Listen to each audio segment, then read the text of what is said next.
Basically के भएको भने सुरुमा अब के अरे क्यालकुलस त हामी क्यालकुलस भनेको एउटा पावरफुल म्याथमेटिकल टुल, त्यो पहिलेदेखि थियो क्यालकुलस हामीसँग। अनि क्यालकुलसको हेल्पबाट डिफ्रेन्ट म्याथमेटिसियनहरूले, डिफ्रेन्ट इन्जिनियर साइन्टिस्टहरूले अननोन भेरिएबल क्यालकुलेट गर्ने, जसरी स्ट्याटिक प्रब्लम छ भने अननोन भेरिएबल भनेको हाम्रो जुन इन्डिपेन्डेन्ट भेरिएबल भन्छौँ जब हामीले स्ट्याटिक स्ट्रक्चरल प्रब्लमहरूमा डिफ्लेक्सन डिस्प्लेसमेन्टहरूलाई हामीले मानेको हुन्छौँ। फ्लुइडमा भेलोसिटी होला, थर्मल गर्दा टेम्परेचर होला, होइन डिफ्रेन्ट डोमेन्सहरूमा डिफ्रेन्ट इन्डिपेन्डेन्ट भेरिएबल हुन्छ। त्यो डिटर्माइन गर्नलाई के गरियो त डिफरेन्सियल इक्वेसन्सहरूको हेल्पबाट सल्भ गरियो। अब डिफरेन्सियल इक्वेसन्स किनभने कुनै पनि फिजिकल फेनोमेननलाई त्यसलाई म्याथमेटिकल ल्याङ्ग्वेजमा एक्सप्रेस गर्न, कुनै फिजिकल फेनोमेननको म्याथमेटिकल एक्सप्रेसन भनेको सबभन्दा राम्रो हामी इक्वेसन्सको हेल्पले गर्छौँ।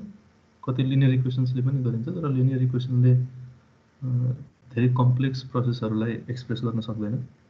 जसरी अब हिट फ्लोको छ, 1 डाइमेन्सनल 2 डाइमेन्सनल हिट फ्लोको छ, अनि हिट कन्डक्सन कन्भेक्सनको छ, अथवा फ्लुइड फ्लोको भन्न सक्छौँ हामीले, अथवा डिफ्लेक्सन इन बिम्सको जुन फेनोमेनन छ त्यसलाई म्याथमेटिकल ल्याङ्ग्वेजमा हामीले एक्सप्रेस गर्नु पऱ्यो भने त्यसको लागि हामी के युज गर्छौँ त डिफरेन्सियल इक्वेसन्स युज गर्छौँ।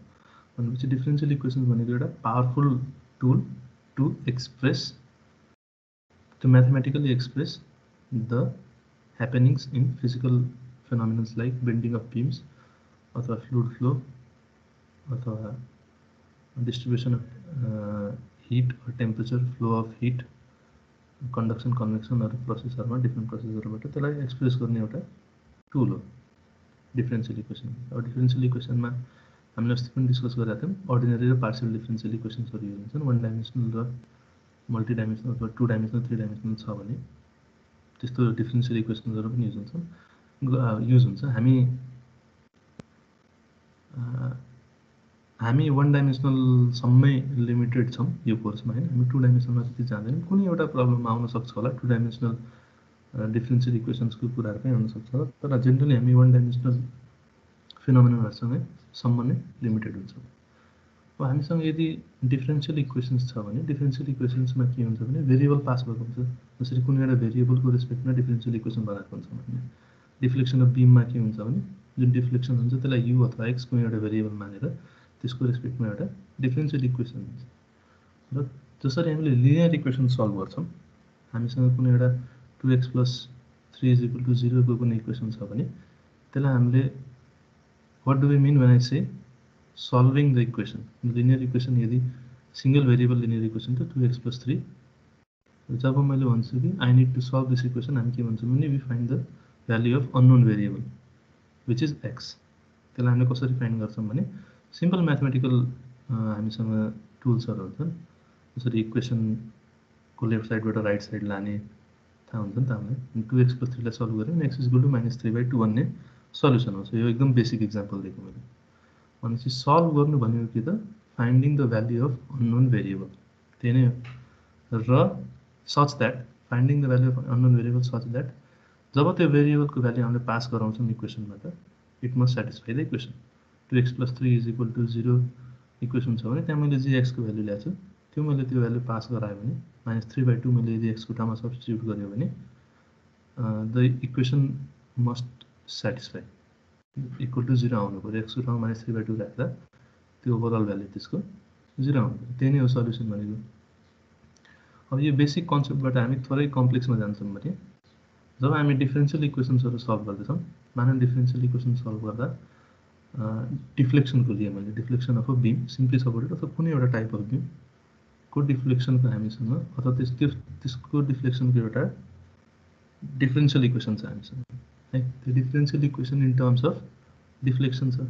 अब डिफ्लेक्सन इन अ बिम के हुन्छ भनेदेखि त्यो एउटा पर्टिकुलर भ्याल्यु त हुँदैन नि। जसरी 2x + 3 मा एक्सको एउटा पर्टिकुलर भ्याल्यु थियो, त्यो भनेको जेनरल अरिथमेटिक प्रब्लमहरू सल्भ गर्दा हामीले त्यो इक्वेसन बनाएर गर्छौँ। जसरी एजको प्रब्लम भयो अथवा कति पैसा दिनुपर्ने, त्यो बेसिक स्कुल लेभल म्याथमेटिक्समा हामीले गरेका थियौँ। तर यदि हामीसँग जुन भेरिएबल छ त्यो भेरिएबल नै आफैमा एउटा फङ्सन हो भने, जसरी 2x + 3 इक्वेसनमा हाम्रो जुन भेरिएबल छ एक्स इज अ कन्स्टेन्ट, त्यसको एउटा पर्टिकुलर भ्याल्यु छ।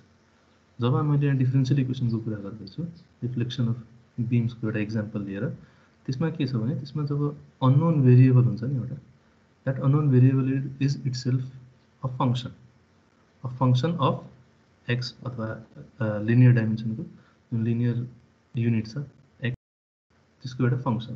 त्यो भन्नु पर्दाखेरि त यदि डिफ्लेक्सन हो भने थ्रु आउट द बिम, कुनै एउटा बिम एल लेन्थको बिम छ भने, यस्तो एल लेन्थको बिम छ भने त्यसमा सर्टेन लोडिङ कन्डिसन होला, कुनै एउटा पोइन्टको लोड दिइराखेको छौँ होला हामीले, त्यसको डिफ्लेक्सन कस्तो हुन्छ भनेदेखि यहीँदेखि डिफ्लेक्ट हुँदै आउँछ नि त, जहाँ बेस छ त्यहीँदेखि डिफ्लेक्सन हुँदै आउँछ भनेपछि the value of deflection varies at every value of x.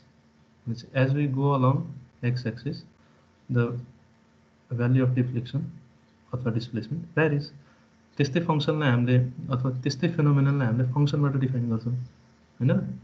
यदि कुनै एउटा पोइन्टको हामीले निकाल्न सक्ने हामी कन्स्टेन्ट भ्याल्यु दिन्छौँ, यदि डिफरेन्ट पोइन्टमा भ्याल्यु भ्यारी गर्दैछ भने त्यस्तैलाई हामीले फङ्सन भन्छौँ। अब त्यो भ्याल्यु कसरी भ्यारी गर्दैछ त्यसमा डिपेन्ड गर्छ त्यो फङ्सन कस्तो हुन्छ। यदि 0 पोइन्टमा 0 डिफ्लेक्सन, 2 mm यतापट्टि 2 mm deflection, 4 mm 4 mm deflection, 5 mm 5 mm deflection छ भने त्यस्तो फङ्सनलाई हामी के भन्छौँ त, for every value of X, सबै एक्सको जुनसुकै भ्याल्युको लागि वाईको भ्याल्यु एक्ससँग इक्वल छ भनेपछि if I go 2 mm in X, deflection that I would get is 2 mm। If I go 4 mm in X, the deflection that I would get is 4 mm। त्यस्तो फङ्सनलाई के भन्यो त, Y is equal to X function भन्यो। त्यहीबाट generation भएको नि फङ्सनको linear function भनिन्छ त्यसलाई। तर सधैँ त्यस्तो हुँदैन होइन। अब कस्तो हुन्छ भन्दाखेरि हामीसँग डिफ्रेन्ट फङ्सनहरूको बुफे छ होइन, कसरी भ्यारी गर्दैछ हाम्रो भ्याल्यु त्यो अनुसार हामीले एउटा फङ्सन आफ्नो जेनेरेट पनि गर्न सक्छौँ। जसरी हामीलाई यदि मल्टिपल एक्सको भ्याल्युमा डिफ्लेक्सन्सको भ्याल्यु यदि थाहा छ भने 1 mm मा यदि डिफ्लेक्सन, 5 mm मा यदि डिफ्लेक्सन, 10 मा यदि, 5 मा, 15 मा यदि, 20 मा यदि, यदि डिफ्रेन्ट पोइन्ट्समा हामीलाई डिफ्लेक्सनको भ्याल्यु थाहा छ भने हामी एउटा आफ्नो फङ्सन जेनेरेट पनि गर्न सक्छौँ होइन। त्यो कोरिलेट गरेर त्यो प्रोसेस पनि हामीलाई थाहा छ भनेपछि यो फङ्सन भनेको सिम्पली एउटा यस्तो टुल हो जसले गर्दा हामी के गर्न सक्छौँ त, आफ्नो अननोन भेरिएबलको चेन्जेसलाई एक्सप्रेस गर्न सक्छौँ। भनेपछि एउटा पर्टिकुलर भ्याल्यु नभएर थ्रु आउट द डोमेन यदि त्यो भ्याल्यु भेराइङ छ भने त्यो भेरिएबलको कसरी भ्यारी गर्दैछ भ्याल्यु, त्यसको लागि एउटा सर्टेन त्यसलाई के भन्ने मसिन जस्तै हो फङ्सन भनेको, इनपुट राख्दा आउटपुट आउने होइन। भनेपछि त्यो फङ्सन हामीसँग छ, त्यो ओभरअल फङ्सनको रेस्पेक्टमा एउटा डिफरेन्सियल इक्वेसन लेखिएको छ। हामीले फाइनाइट एलिमेन्ट मेथडको सल्युसन गर्दाखेरि अस्ति पनि एउटा इक्जाम्पल गरेका थियौँ, त्यसमा एउटा के गर्यौँ भने हामीले एउटा डिफरेन्सियल इक्वेसन कन्सिडर गरेका छौँ जसको अननोन भेरिएबल अथवा अननोन भनेको एउटा फङ्सन इन इटसेल्फ हो। भनेपछि त्यो ओभरअल फङ्सनलाई हामीले के भन्यौँ त, फङ्सनल भन्न मिल्यो। मैले अस्ति भनेको थिएँ a functional can be loosely said as होइन, एक्ज्याक्ट डेफिनेसन त भन्नु भएन, लेमन ल्याङ्ग्वेजमा कसैलाई भनियो भने functional is a function of functions. भनेपछि यस्तो फङ्सन जसको आर्ग्युमेन्ट नै एउटा अर्को फङ्सन हो, जसमा हामीले अर्को फङ्सन नै पास गरेर छौँ, त्यस्तोलाई फङ्सनल भनियो। अब हामी यहाँ के गर्दैछौँ भने अननोन फङ्सनको अथवा अननोन फङ्सन डिटरमाइन गर्न खोज्दैछौँ फाइनाइट एलिमेन्ट मेथडको यो कन्टिन्युम प्रब्लममा। जसरी डिफ्लेक्सनको छ भने त्यो डिफ्लेक्सनको जुन मैले अघि फङ्सनको कुरा गरेँ त्यो फङ्सन के हो त, यदि हामीलाई डिफरेन्सियल इक्वेसन नोन छ भने र त्यसको सर्टेन बाउन्ड्री कन्डिसन्सहरू नोन छन् भने त्यो अननोन भेरिएबल अथवा त्यो अननोन फङ्सन कति हो त त्यो हामीले पत्ता लगाउँदैछौँ। त्यो पत्ता लगाउने हामीसँग कुन अप्रोच थियो त, different approaches, we have different approaches to solve a differential equation. र एक्ज्याक्ट सल्युसन निकाल्ने पनि हामीले म्याथमेटिक्समा पढाएको छौँ। To determine the exact solution of differential equations हामीसँग डिफ्रेन्ट मेथड्सहरू छन्, तर एउटा जेनरल मेथड छैन जसले कि सबै type of every type of differential इक्वेसनलाई सल्भ गर्न सकोस्। त्यसैले we are rather more interested in approximation of a solution, किनभने त्यसमा के हामीसँग बेनिफिट हुन्छ भने we can apply a single method to every problem. भनेपछि एउटा जेनरलाइज सल्युसन निकाल्न सक्छौँ, तर त्यहाँ हामीले के गर्नुपर्छ भने we have to trade off for our result. भनेपछि हामीले के गर्नु पऱ्यो, थोरै कम्प्रोमाइज गर्नु पऱ्यो रिजल्टमा। एक्ज्याक्ट सल्युसन हामीले पाउँदैनौँ, हामीले के पाउँछौँ भने एप्रोक्सिमेसन सल्युसन भनेपछि यदि त्यो एक्ज्याक्ट सल्युसन नपाउनुको अर्थ के त, जसरी मैले अघि 2x + 3 को एक्जाम्पल दिँदा x = -3/2 पास गर्दा एक्ज्याक्टली 0 आउँथ्यो। भनेपछि अब मैले के गर्छु भने मलाई एक्ज्याक्ट सल्युसन चाहिँदैन, मैले के गरेँ त एउटा एप्रोक्सिमेसन मेथड निकालेँ जसमा कि x = -3/2 नआउला, के अर्कै भ्यालु आउला, क्लोजर टु इट, ठ्याक्कै एक्ज्याक्टली 3/2 नआउला, के अर्को भ्यालु आउन सक्छ होला। अथवा त्यस्तो केसमा के हुन्छ भने त्यो भ्यालु पास गरायो भने एक्ज्याक्टली 0 आउँदैन, तर क्लोज टु 0 आउँछ। भनेपछि त्यहाँ हामीले त्यहाँ एरर निकाल्न सक्छौँ हैन। मैले 3/2 राख्दा 0 आउँथ्यो, अब मैले 5/3 यदि मेरो एप्रोक्सिमेट भ्यालु हो भने, एप्रोक्सिमेट सल्युसन मैले प्रपोज गरेको एप्रोक्सिमेट सल्युसन हो भने त्यो पास गराउँदा 0 त पाउँदिनँ, मैले एउटा सर्टेन भ्यालु पाउँछु। त्यो भ्यालु पाएपछि मैले त्यो दुईटाको डिफरेन्स लिएँ भने त एरर त निकाल्न सक्छु नि मैले। हो सिमिलरली हामी यहाँ के गर्न सक्छौँ भने हामीसँग जुन अननोन जुन डिफरेन्शियल इक्वेसन हुन्छ डिस्क्राइबिङ द फिजिकल फेनोमेनन अथवा डिफ्लेक्सन अथवा जेसुकै जुनसुकै फिजिकल फेनोमेनन डिस्क्राइब गर्ने हामीसँग डिफरेन्शियल इक्वेसन छ, त्यो डिफरेन्शियल इक्वेसनमा जुन भेरिएबल पास भएको छ, यदि डिफ्लेक्सनको एउटा फङ्सन छ भने त्यो फङ्सन हामीले के गर्छौँ एप्रोक्सिमेट गर्छौँ। जसरी अघि 3/2 को ठाउँमा मैले एप्रोक्सिमेट गरेर 5/3 ल्याएँ, त्यस्तै के गर्छौँ भने वी एप्रोक्सिमेट अ फङ्सन।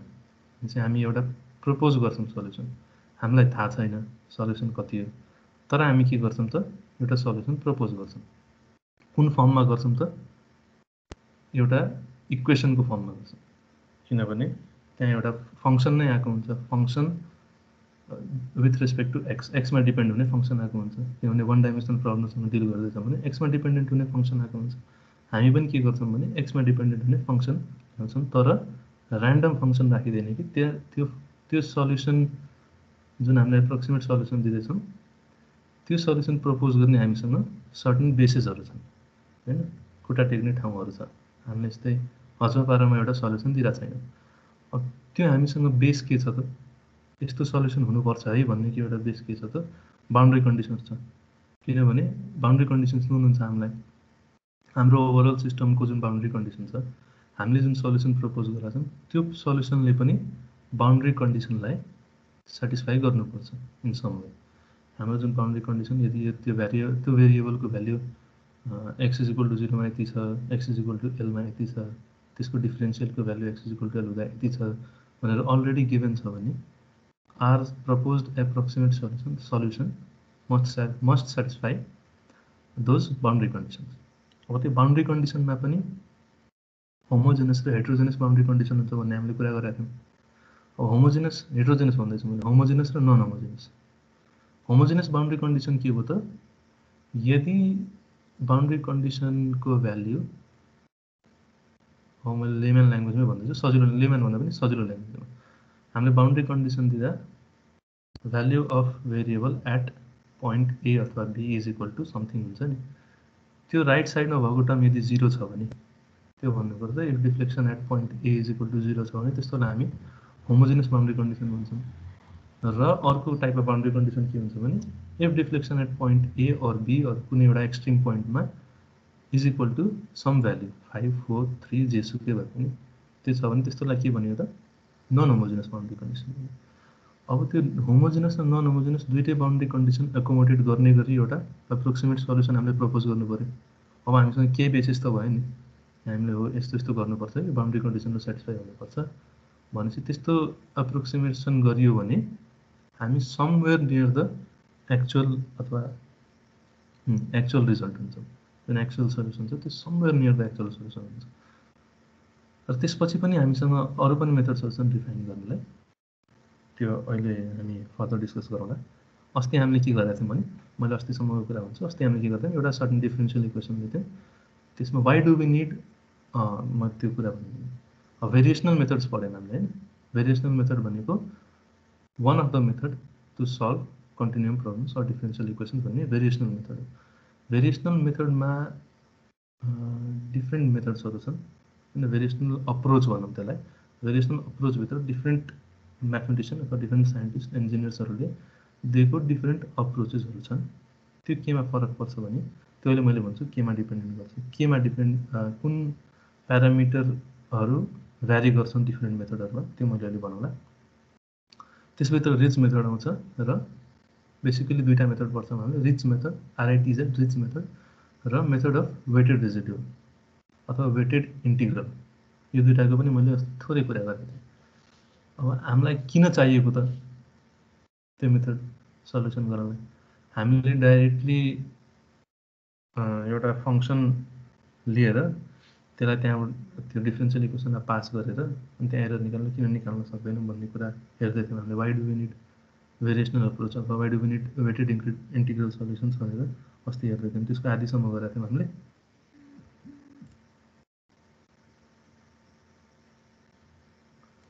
अहिले छैन स्क्रिन सेयर भएको, अब गर्दैछु मैले। अहिलेसम्म हामीले के गर्यौँ भन्ने कुरा भन्दै थिएँ, किनभने हाम्रो एटेन्डेन्स खासै भइसकेको थिएन। अहिले पनि 30 जना मात्र हुनुहुन्छ, तपाईँहरूको एटेन्डेन्स अति कम छ।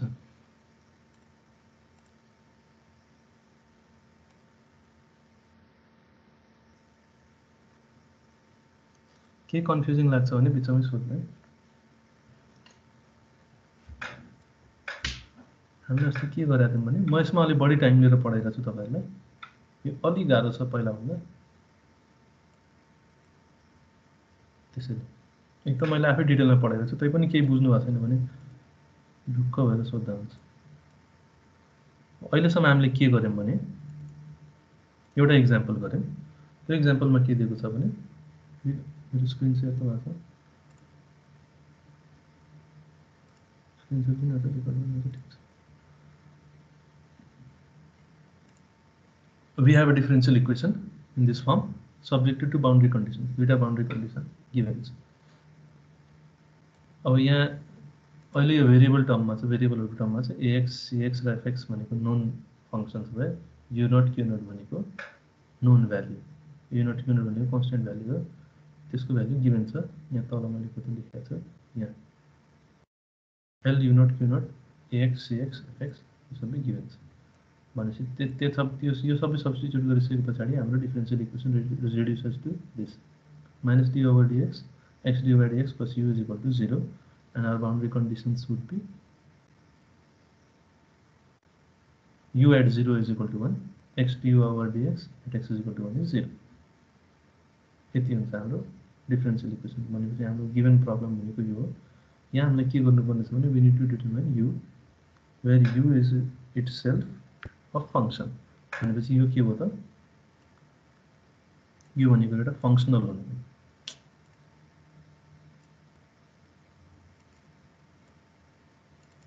यो ओभरअल के भनेको त एउटा फङ्सनल हो, function of functions. It depends upon x and you. यसलाई हामी कसरी लेख्न सक्छौँ भने आई यदि लेख्यौँ भने it is dependent upon X U and U dash. X you र यु डैशमा डिपेन्डेन्ट एउटा फङ्सनल हो र यसको boundary which is subjected to boundary conditions U at 0 is equal to 1. So our unknown function at x is equal to 0 is 1. So x du over dx at x is equal to 1 is 0. These are the two boundary conditions that are given. So the first step that we do is we propose an approximate solution. हामी के गर्छौं भने we propose an approximate solution which looks something like this. So u and x, u भनेको यसको solution n भन्ने कुरा मैले के भनेको नम्बर अफ प्यारामिटर्स, यो फेरि मैले दोहोऱ्याउँछु। अहिले के बुझ्नु भने n is number of parameters, x is the dependent variable. भनेपछि जुनमा डिपेन्ड हुन्छ हाम्रो सल्युसन, जसको रेस्पेक्टमा हाम्रो सल्युसन लेखिन्छ त्यो भनेको x भयो। भनेपछि वान डाइमेन्सनल प्रब्लम भनेको हो भने our unknown function is dependent over x because it changes with x। x सँग हाम्रो अननोन भेरिएबल चेन्ज हुन्छ। So our solution look something like this. यो फर्ममा किन लेखिएको भने ci phi x from i is equal to n plus phi naught x। यो फर्ममा किन लेखिएको भने मैले अघि भनेको थिएँ we have two types of boundary conditions, homogeneous and non homogeneous. एउटा प्रब्लममा in single problem we can have all homogeneous boundary conditions on non-homogeneous boundary conditions or a mixture of homogeneous and non-homogeneous boundary conditions. So as I said earlier, our approximate solution, the solution that we propose, must satisfy the boundary conditions of given problem. So the first part of the solution is to satisfy the homogeneous boundary conditions, and the second part, that is phi naught x, which is in itself a non-homogeneous term. We can see here, yeah, ci र phi दुईटै छ. So this is a homogeneous term र phi naught भनेको non-homogeneous term. So the phi naught x is here to satisfy the non-homogeneous boundary conditions, and the first term ci phi ix for I is equal to 1 to n is to satisfy the homogeneous boundary conditions. सबै प्रब्लममा के गर्नु छ भने we propose an approximate solution in this form. यही फर्ममा हामी approximate solution propose गर्छौं for one dimensional problems. हामी one dimensional मै सीमित छौं. Two dimensional छ भने it is dependent upon x and y, two variables, र यो पनि चेन्ज हुन्छ, त्यो हामी पछि कुरा गर्छौं. So यो प्रब्लममा पनि हामी के गर्छौं भने like every other problem, we propose an approximate solution, something like this. यो two parameter solution भनेको क्वेशनले नै दिएको हुन्छ. Number of parameters that we need to use यो क्वेशनमै प्रोभाइडेड हुन्छ. यसमा के छ भने जति बढी प्यारामिटर हामी लिन्छौं त्यति फाइन हाम्रो सल्युसन छ, त्यति we are closer to exact solution. But बढी प्यारामिटर सल्युसन लियो भने के हुन्छ भने computation becomes more and more complex. अब लेस नम्बर अफ प्यारामिटर, जस्तो एउटा मात्र प्यारामिटर लिए phi 1 मात्र लिएर गर्यो भने त्यहाँ के आउँछ त, it goes far from the exact solution. So यहाँ के भयो त एरर बढ्यो. सो हामीलाई के गर्नुपर्ने छ भने कम्प्युटेसन पनि लो राख्नुपर्ने छ र हाम्रो एरर पनि लो राख्नुपर्ने छ. भनेपछि हामी के गर्छौं, समवेयर इन बिट्विन 2 अथवा 3 प्यारामिटर सल्युसनहरु लिएर सल्भ गर्दा सजिलो हुन्छ.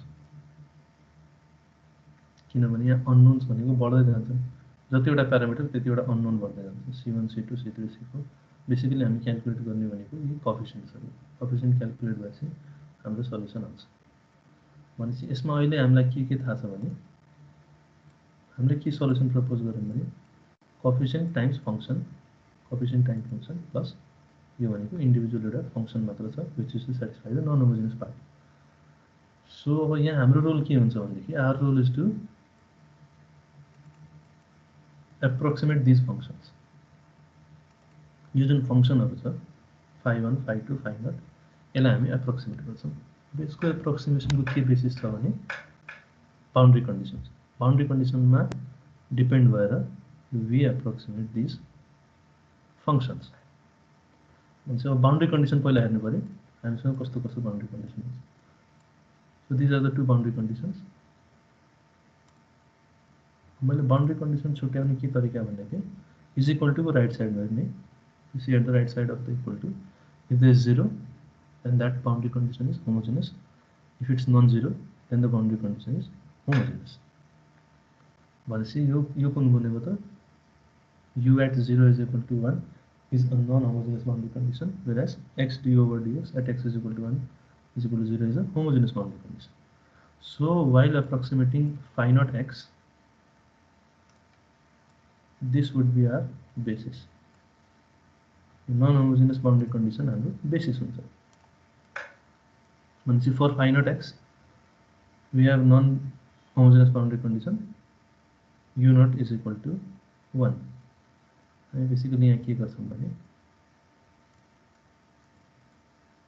phi naught at 0 is equal to 1 भन्नु पर्यो. Sorry, phi naught at x is equal to 1 भन्ने बाउन्ड्री कन्डिसन यो फंक्सन एप्रोक्सिमेट गर्छौं.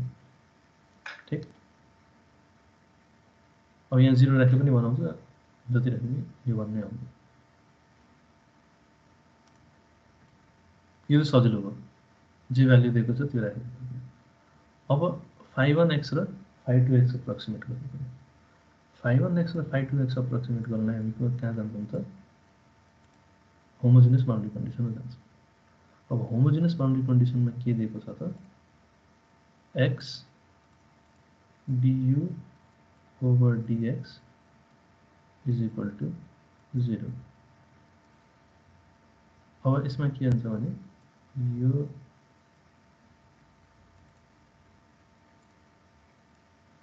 यो यदि 0 छ भने यो ओभरअल 0 हुन्छ भनेपछि हामीले यदि u को ठाउँमा अब phi राख्न सक्यौं भने हामीलाई गर्नुपर्ने के छ भने d phi over dx is equal to 0 d phi over dx is equal to 0 यो कन्डिसन सेटिस्फाई गर्ने गरी हामीलाई बाउन्ड्री कन्डिसन लेख्नु पर्यो for x is equal to 1 है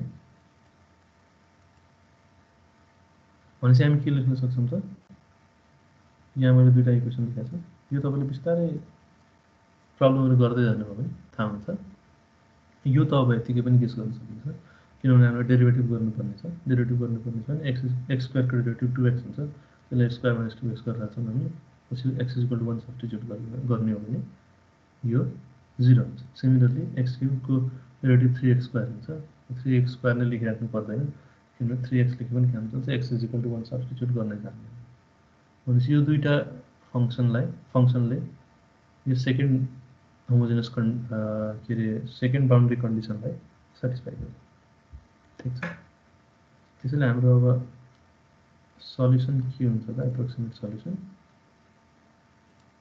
u n थियो u2 टु प्यारामिटर फंक्सन भएको हुनाले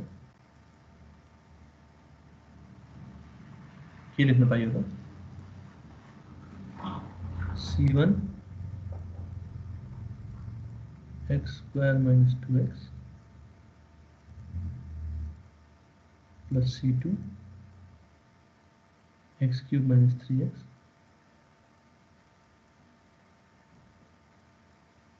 plus 1 यो हामीले प्रपोज गरेको सल्युसन अब यहाँ हामीलाई c1 र c2 मात्र थाहा भयो भने हामीले के लेख्न सक्छौं त हाम्रो आन्सर ठीक छ है भनेर भन्न सक्छौं अब के आउँछ कुरो भन्दाखेरि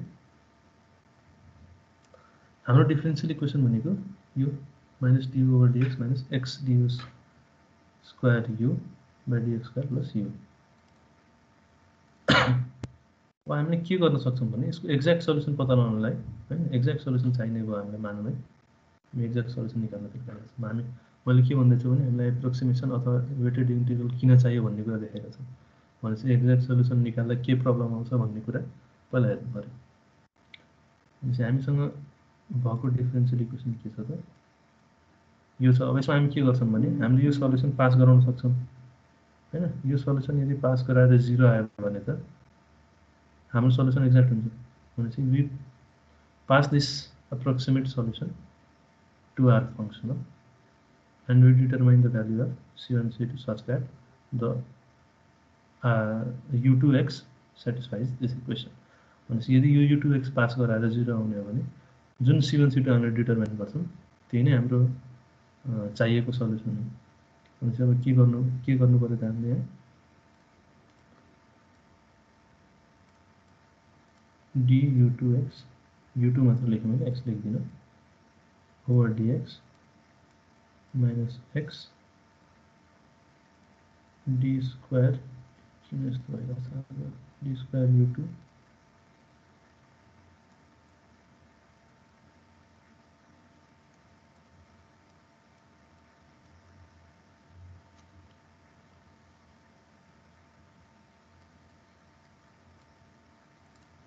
is equal to 0 लेख्न सकिन्छ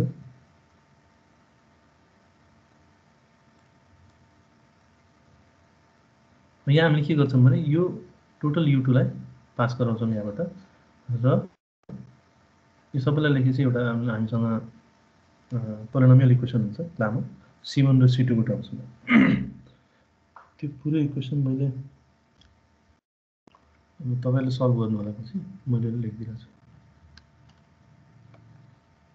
त्यो कति आउँछ भनेदेखि minus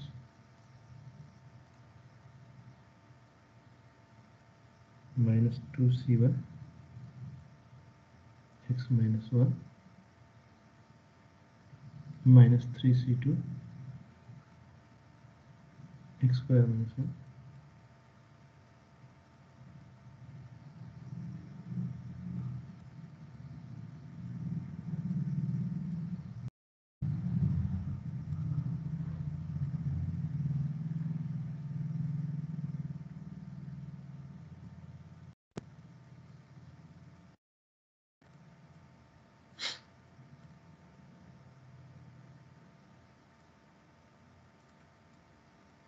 x square minus 2x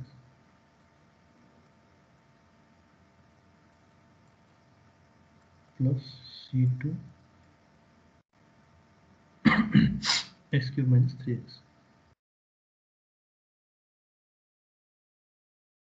is equal to 0. यो आउँछ त्यो सल्भ गर्नु। अब इज इक्वल टु 0 छ भने हामीले के गर्न सक्छौँ त x को x स्क्वायर को x क्यूब को तीनवटा हामीसँग तीनवटा डिफ्रेन्ट अर्डरको भेरिएबल हुन्छ x स्क्वायर र x क्यूब। यदि इज इक्वल टु 0 छ भने यसलाई हामी कसरी लेख्न सक्छौँ भने 0x plus 0 times x square plus 0 times x cube भन्नुपर्दा x स्क्वायर x क्यूब को कोएफिसिएन्टहरु मस्ट इक्वल टु 0 यदि इज इक्वल टु 0 छ भने। त्यसले हामी के गर्छौं त x को x स्क्वायर को x क्यूब को त्यो के रे कोएफिसिएन्टहरु त्यसलाई हामीले के गर्दिन्छौं त 0 सँग इक्वेट गरिदिन्छौं। त्यो कति आउँछ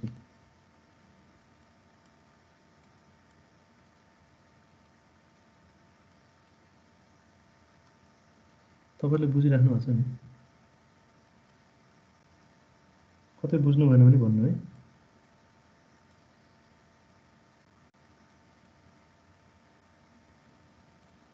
यो तपाईहरुले सल्भ गर्नु होला, यति नै हुन्छ। यो सिम्पली हामीले कोएफिसिएन्टहरुलाई 0 गर्दैछौं। x को x स्क्वायर को x क्यूब को र बाँकी जुन अब कोएफिसिएन्ट बाँकी रहन्छ त्यसलाई पनि 0 गर्नु पर्यो। c1 minus 9c2 is equal to 0, c2 is equal to 0। यो चारवटा इक्वेसन पाउँछौँ हामी। अब यो चारवटा इक्वेसन यसो हेर्नु त कन्सिस्टेन्ट देख्नु भएको छ तपाईले? कन्सिस्टेन्सी छैन नि। जसरी यो कुनै दुईटा इक्वेसन समातेर सल्भ गर्नु हो भने c1 c2 लाई जसरी यो दुईटा लिएर c1 c2 सल्भ गर्नु एउटा भ्यालु आउँछ, यो दुईटा लिएर c1 c2 सल्भ गर्नु एउटा भ्यालु आउँछ, यो दुईटा लिएर सल्भ गर्दा एउटा भ्यालु आउँछ। अनि चारवटा नन कन्सिस्टेन्ट इक्वेसनहरु छन्।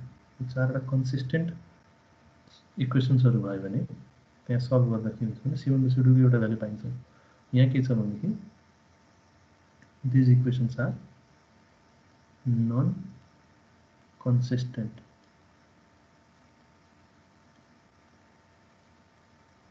त्यो भन्नुको अर्थ मैले अघि भने जस्तै यो दुईटा सल्भ गर्दा एउटा भ्यालु आयो, यो दुईटा सल्भ गर्दा अर्को भ्यालु आउँछ, यो दुईटा सल्भ गर्दा अर्को भ्यालु आउँछ, यो र यो सल्भ गर्दा अर्को भ्यालु आउँछ। त्यसलाई नन कन्सिस्टेन्ट भनिन्छ। अनि यसमा के गरिन्छ भने we cannot determine one value for c1 and c2। भनेपछि यो एप्रोच के हो त गलत एप्रोच हो। त्यसले यो एक्ज्याक्ट सल्युसन वाला एप्रोच यहाँ लिन सकिएन। त्यसैले हामी के गर्छौं त अप्रोक्सिमेसन को एप्रोच लिन्छौं। त्यसैले वेटेड इंटीग्रल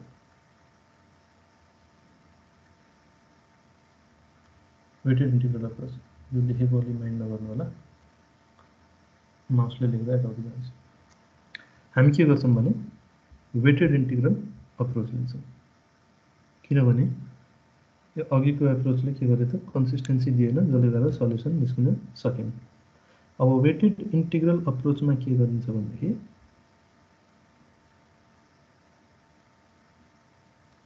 इंटीग्रल दियो, एउटा वेट फंक्सन राखिन्छ, त्योसँग रेजिड्युलाई मल्टिप्लाई गर्छौं हामीले। वन डाइमेन्सनल भएको हुनाले dx र डोमेन यसलाई इन्टिग्रेट गरिन्छ। हाम्रो डोमेन 0 देखि 1 सम्मको हो। र यो r भनेको के हो त? r भनेको रेजिड्यु भनिन्छ। यो मेथडलाई के पनि भनिन्छ? वेटेड रेजिड्युअल मेथड पनि भनिन्छ अथवा वेटेड इन्टिग्रल सिम्पली भन्न पनि सकिन्छ।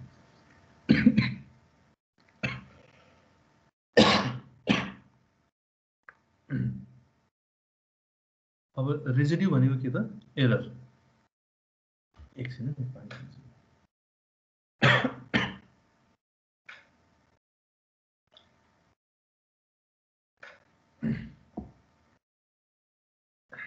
सरी रेजिड्यू भनेको के हो त एरर एरर भनेको के त मैले अघि भने जस्तै जुन मैले 2x + 3 को इक्जाम्पल दिएको थिएँ त्यो केसमा के हुने भयो x = -3/2 राख्दा 0 आउँछ र 5/3 राख्दा के आउँछ त सर्टेन एरर आउँछ होला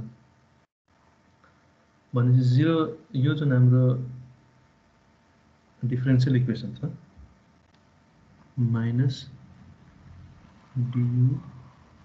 -du/dx - x d2u/dx2 यो कुरा मैले किन यति बिस्तारै तपाईँहरूलाई भन्दैछु भने यहाँ तपाईँको कन्सेप्ट क्लियर भयो भने अगाडि प्रब्लम आउँदैन है हामी के कुरा गर्दैछौँ रेजिड्युअलको अथवा एररको residue or which is also called error त्यसको फ्यान्सी टर्म हामीले रेजिड्यू राखेको यसको एउटा एक्ज्याक्ट सल्युसन छ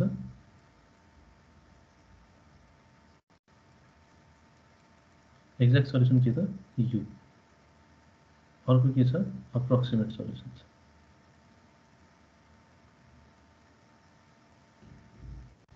अप्रोक्सिमेट सल्युसन के त हामीले प्रपोज गरेको क्यापिटल U अहिलेको केसमा U2 ठीक एरर भनेको के हुनुपर्छ त अप्रोक्सिमेट राख्दा माइनस एक्ज्याक्ट सल्युसन राख्दा त्यही नै हुनुपर्ने हो रेजिड्यू भनेको के त्यही हो भनेपछि हामी एक्चुअल सल्युसनसँग कति टाढा छौँ भन्ने कुरा भनेपछि रेजिड्यू भनेको के भनेको त एकचोटि अप्रोक्सिमेट सल्युसन सब्स्टिट्युट गर्ने which means minus du/dx minus x d लेख्दैछु है मैले एप्रोक्सिमेट सल्युसन मैले यहाँबाट पास गराउँदैछु dx² plus capital U minus actual solution भनेपछि U पास गरायो अब U पास गरायो भने के आउँछ त 0 नै आउँछ किनभने एक्चुअल सल्युसन पास गरायो भने त त्यो जहिले पनि 0 आउँछ भनेपछि हाम्रो रेजिड्यू कति हुने भयो त यो हाम्रो रेजिड्यू हुने भयो त्यो के हो त left side of the equation हो हैन यो जुन हाम्रो इक्वेसन छ अघि मैले लेखेको जस्तै जुन हाम्रो फङ्सनल छ x u र u dash को यो नै के हो त रेजिड्यू हो अथवा left side of the equation is equal to 0 को इक्वेसन छ भने left side of the equation नै रेजिड्यू हो ठीक भनेपछि हाम्रो केसमा r के हुने भयो त minus du/dx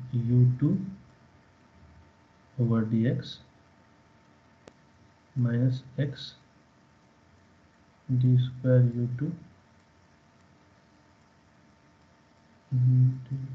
plus u2 यहाँ हाम्रो रेजिड्यू अब कुरा आयो वेट फङ्सनको रेजिड्यू भन्ने कुरा क्लियर भयो dx भनेको वन डाइमेन्सनल भएको भनेर dx 0 to सिग्मा भनेको overall domain through out the domain हामीले इन्टिग्रेट गर्यौँ हामीलाई अब अहिलेसम्म नथाहा भएको कुरा भनेको wx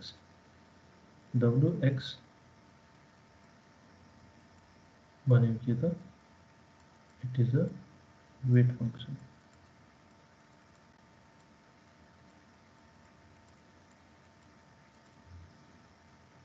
वेट फङ्सन अब यो वेट फङ्सन भनेको के हो भने बेसिकली यो डिफरेन्ट कोफिसिएन्टहरू सल्भ गर्नलाई हैन जसरी हामीसँग C1 C2 छ भने हामीले के गर्छौँ भने त्यो दुईटा सल्भ गर्नलाई दुईटा डिफरेन्ट इक्वेसन चाहिन्छ नि त हामीलाई त्यसैले हामीले के गर्छौँ भने रेजिड्यूलाई वेटेज दिन्छौँ डिफरेन्ट वेटेज दिएर हैन त्यो वेटेजले गर्दा के हुन्छ भने डिफरेन्ट टाइप्स अफ इक्वेसन्स पाउँछौँ हामी जसले गर्दा हामी कोफिसिएन्टहरूलाई सल्भ गर्न सक्छौँ अब यो वेट फङ्सन भनेको लिनियरली इन्डिपेन्डेन्ट हुनुपर्छ किनभने हामीलाई डिफरेन्ट टाइप्स अफ इक्वेसन चाहिएको लिनियरली इन्डिपेन्डेन्ट भनेको एउटा वेट फङ्सन x लियो अर्को 2x लियो भने त्यो काम छैन यो लिनियरली डिपेन्डेन्ट फङ्सनहरू हो भनेपछि एक्स र 2x राख्दा दुइटै राख्दा एउटै नै आउँछ कि एक्सप्रेसन।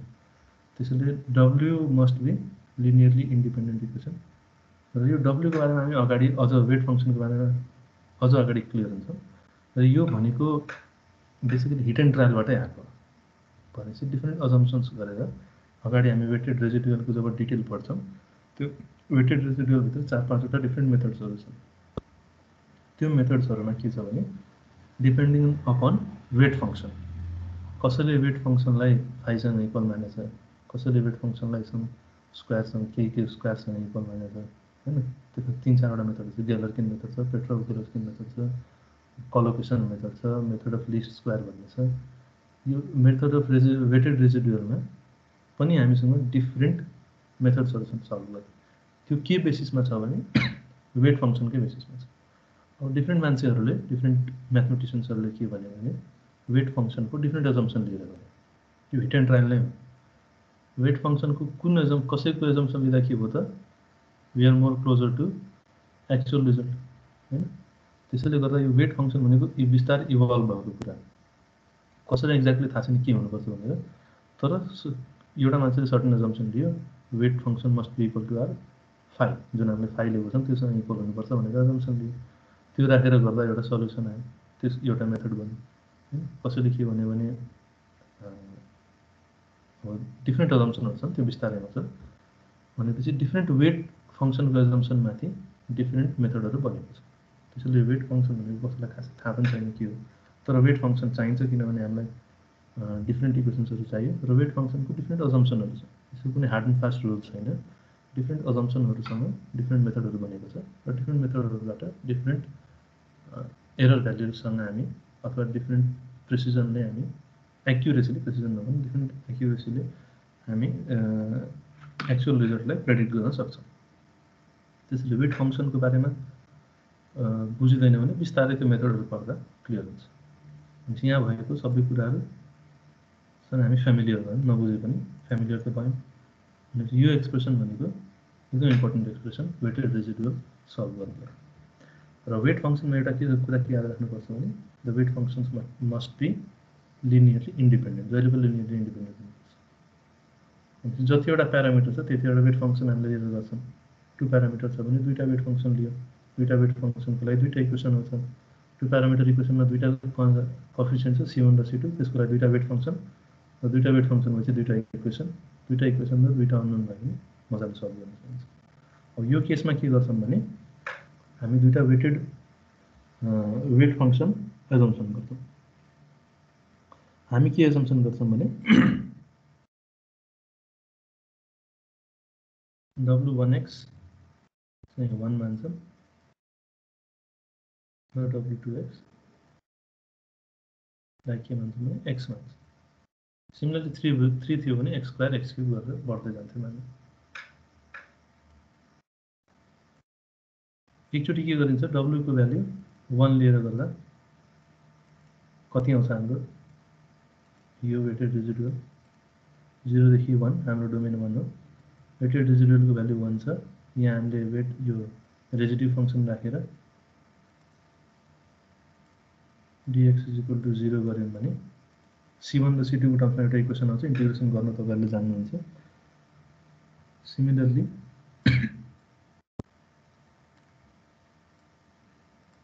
W2x = x राखेर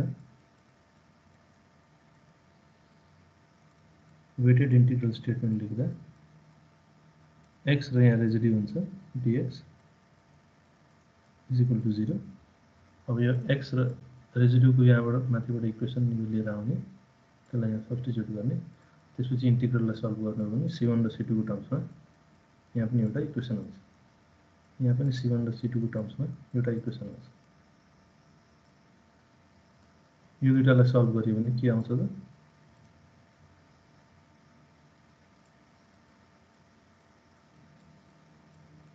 सल्भ गरियो भने C1 आउँछ र C2 आउँछ। दुईटा इक्वेसन दुईटा अननोन छ भने दुईटा अननोनको भ्यालु निकाल्न सकियो। भनेपछि हाम्रो केसमा सल्भ गर्नु हो भने C1 = 222/33 र C2 = -100/23। C1 र C2 आएपछि यो के गरियो C1 र C2 लाई यहाँ सब्स्टिट्युट गरियो यहाँ C1 र C2 लाई सब्स्टिट्युट गर्नुभयो भने हाम्रो एप्रोक्सिमेसन फंक्सन कति आउँछ त C1 भनेको 222/33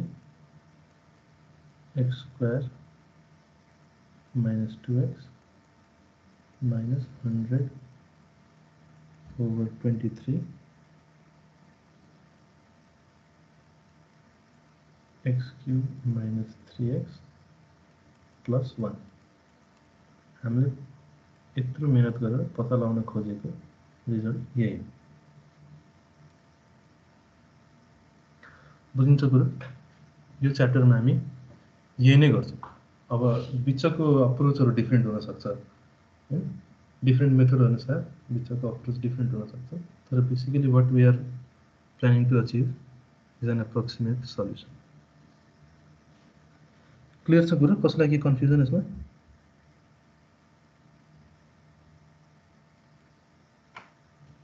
के कन्फ्युजन छ भने सोध्नु है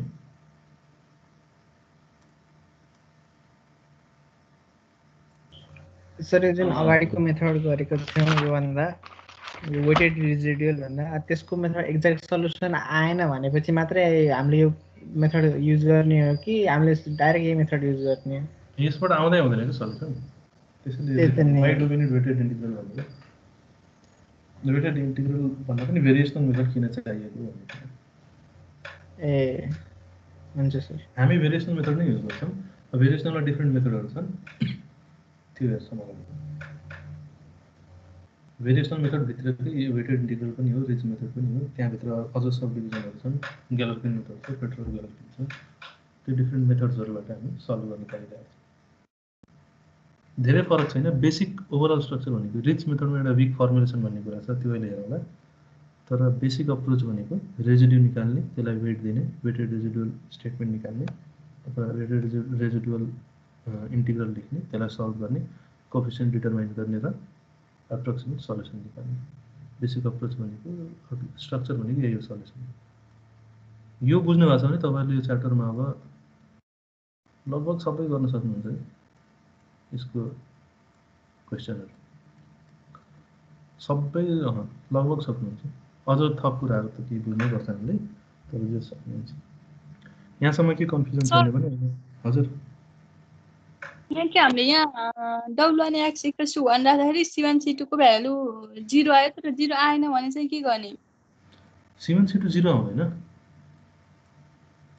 मैले c1 c2 0 लेखे हैन कि c1 र c2 को रेस्पेक्टमा एउटा इक्वेसन आउँछ नि त यहाँ त्यो लेख्न खोजेको यहाँ c1 c2 0 लेख्न खोजेको हैन यो कन्फ्युजन होला तपाईहरुलाई यहाँ हामीले के गर्यौं भने यो u2 x राखेर यो जुन रेजिडुअल आउँछ नि त यो एक्सप्रेसन आछ नि हाम्रो u2 यहाँ सब्स्टिट्युट गर्नुभयो भने हजुर यो यत्रो एक्सप्रेसन आउँछ यो यहाँ राख्ने हो कि यसलाई यहाँ लिएर आउने कहाँ गयो रेजिड्युको ठाउँमा हैन यहाँ र एकचोटी वेटको भ्यालु 1 राख्ने जसरी अघि यहाँ ल्याउने हो कि त्यसलाई यहाँ ल्याउने वेटको भ्यालु 1 राखेको छ भने यसलाई इन्टिग्रेट गर्नुभयो भने यो इक्वेसनलाई तपाईले इन्टिग्रेट गर्नुभयो भने यो इन्टिग्रेट गर्नु इक्वेसन आयो अनि c1 र c2 को भ्यालु एक एकवटा आउने भयो c1 र c2 को रेस्पेक्टमा एउटा आउँछ नि c1x + c1x² + c2x³ के आउला तर अननोन भनेको त्यही आउँछ र 0 देखि 1 छ भने x बाँकी रहदैन त्यसैले c1 र c2 को रेस्पेक्टमै आउँछ इक्वेसन किनभने हामीले यसलाई फिक्स्ड इन्टिग्रल छ नि त 0 देखि 1 सम्म त्यसैले c1 + something c1 + something c2 = 0 तल पनि some coefficient c1 + some coefficient c2 = 0 आउँछ त्यो दुईटा सल्भ गरेर हामी आन्सर लेख्छौं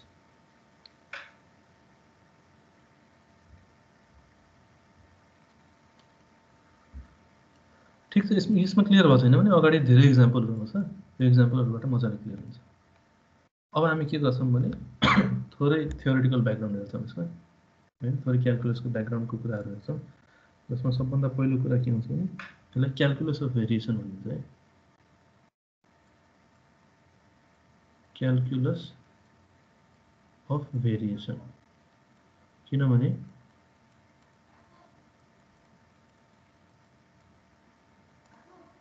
एक सेकेन्ड कसरी सम्झाउँछु।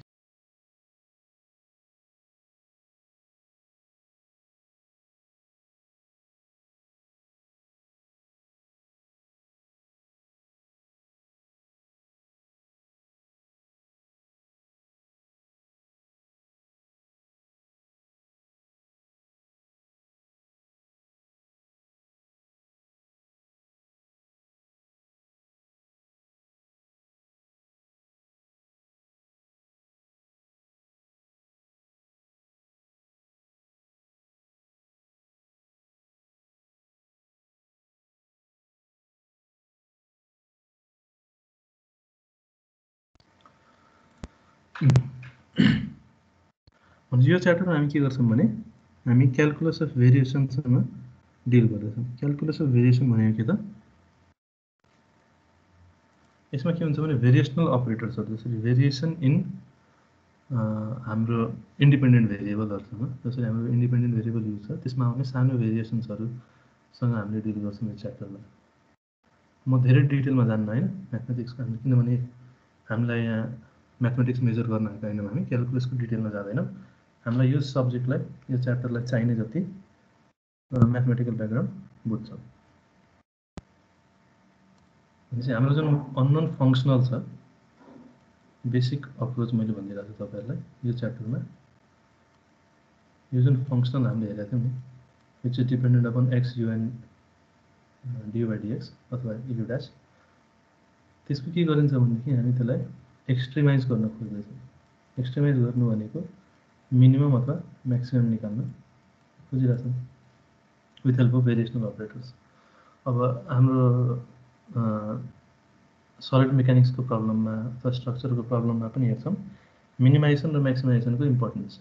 किनभने जब हामीले मेकानिक्स अफ सलिडमा तपाईँहरूले मिनिमम पोटेन्सियल एनर्जीको प्रिन्सिपल पढ्नुभएको थियो होइन, त्यहाँ के गरेको थियो भने पोटेन्सियल एनर्जीलाई मिनिमाइज गरेर अनि सल्युसन निकालेको थियो। भनेपछि मिनिमाइजेसन र म्याक्सिमाइजेसनको, एक्सट्रिमाइजेसनको अलिक इम्पोर्टेन्स बढी छ हाम्रो सलिड मेकानिक्स अथवा स्ट्रक्चरल सिम्पल मेकानिक्समा पनि। त्यसैले यसमा पनि हामी के गर्छौँ भने क्यालकुलस अफ भेरिएसनको युज गरेर आउँछौँ। म क्यालकुलस अफ भेरिएसनको म एक्सपर्ट पनि होइन, म डिटेलमा पनि जान्दिनँ, तर हामीलाई चाहिने जति कुरा मैले तपाईँहरूलाई बताउँछु। तपाईँहरूलाई इन्ट्रेस्ट छ भने तपाईँले एउटा पढ्न सक्नुहुन्छ।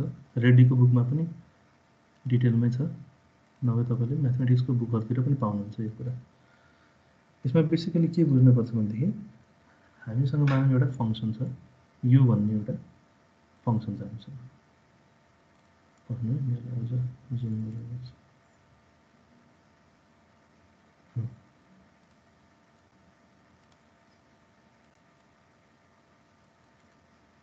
यु भन्ने एउटा फङ्सन छ, यो हाम्रो अननोन भेरिएबल है त, जुन हामीले यु डिटरमाइन गर्न खोज्दैछौँ त्यो हाम्रो अननोन भेरिएबल। अब यसमा के हुन्छ भनेदेखि हामीले लोड लगायौँ अथवा केही एक्सटर्नल फोर्स अप्लाई गऱ्यौँ भने केही चेन्जेस आउन सक्छ, यसमा भेरिएसन आउन सक्छ। त्यो भेरिएसन भनेको कति आयो त, यो भनेको हाम्रो भेरिएसनको फङ्सन हो। भनेपछि यो हाम्रो युएक्स, यो युएक्स भनेको अननोन फङ्सन, डिफ्लेक्सन होस् कि जेसुकै होस् त्यो अननोन फङ्सन हो, र त्यसमा हामीले लोड लगायौँ र त्यसले गर्दा सर्टन भेरिएसन आयो। त्यो भेरिएसन भनेको, त्यो भेरिएसन फङ्सन भनेको भिएक्स, किनभने एउटा कन्स्टेन्ट भ्याल्यु त हुँदैन भेरिएसनको। अब भेरिएसन भइसके पछाडि यो कस्तो हुने भयो त्यसको कर्भ, यो यहाँ पोइन्टमा माथि बल जाउने भयो, यो पोइन्टमा तल बल जाउँछ। भनेपछि यहाँ थोरै भ्याल्यु बढ्छ र यस्तो भएर यस्तो हुन्छ होला, यो अलिक बढी नै भयो, तर जस यो चेन्ज भएर यस्तो हुन्छ। भनेपछि अब नयाँ यु कति हुन्छ त,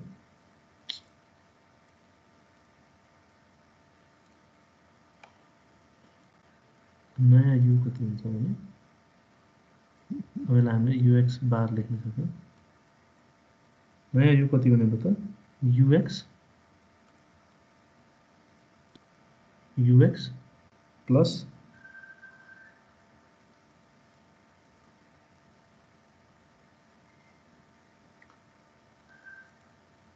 सर्टन कन्स्टेन्ट Vx भनेपछि Ux मा हामीले के गर्यौं त यहाँ जति यो पोइन्टमा मानौं यो कुनै एउटा सर्टन पोइन्टमा हामीले लिइराछौं है यो पोइन्टको लिइराछौं x इज इक्वल टु कुनै एउटा र्यान्डम पोइन्टमा लिइराछौं भनेपछि u मा u चेन्ज भएर कहाँ गयो त u बार x मा गयो यो पोइन्टलाई हेर्ने हो भने यो कति छ Vx को भ्यालु कति छ यहाँ त्यति यहाँ थपिन्छ र कहिलेकाहीँ के हुन सक्छ भने एउटा हामीले कन्स्टेन्ट थपेको हुन पनि सक्छौं जसलाई कि फ्याक्टर भन्न पाइयो यसमा त्यसैले मलाई के गर्नु छ भने यो हाम्रो एउटा भेरिएसनको फंक्सन छ हैन यति भेरिएसन आछ यो फंक्सनमा मैले के गरे भने 2 को फ्याक्टर राखेर अनि मैले यसलाई भ्यारी गर्न खोजेँ भनेपछि अब के हुन्छ भने यहाँ जति छ भेरिएसन जति एमएम छ त्यो टाइम्स 2 एड हुन्छ यहाँ अनि यहाँ आइपुग्छ त्यस्तै इन्डिभिजुअल पोइन्टहरुमा Vx को भ्यालु जति छ त्यति एड अप भएर अनि नयाँ पोइन्ट आउँछ त्यस्तै पोइन्टहरुलाई प्लट गर्ने हो भने यस्तो ग्राफ बन्छ भनेपछि नयाँ u को भ्यालु चेन्ज भइसकेर कति भयो त ux plus e times epsilon times मैले e नै भने यसलाई Vx यो e भनेको के हुने भयो एउटा कन्स्टेन्ट भ्यालु हुने भयो र v इज अ फंक्सन यो v फंक्सनलाई के भनियो त variation of x v is the variation of x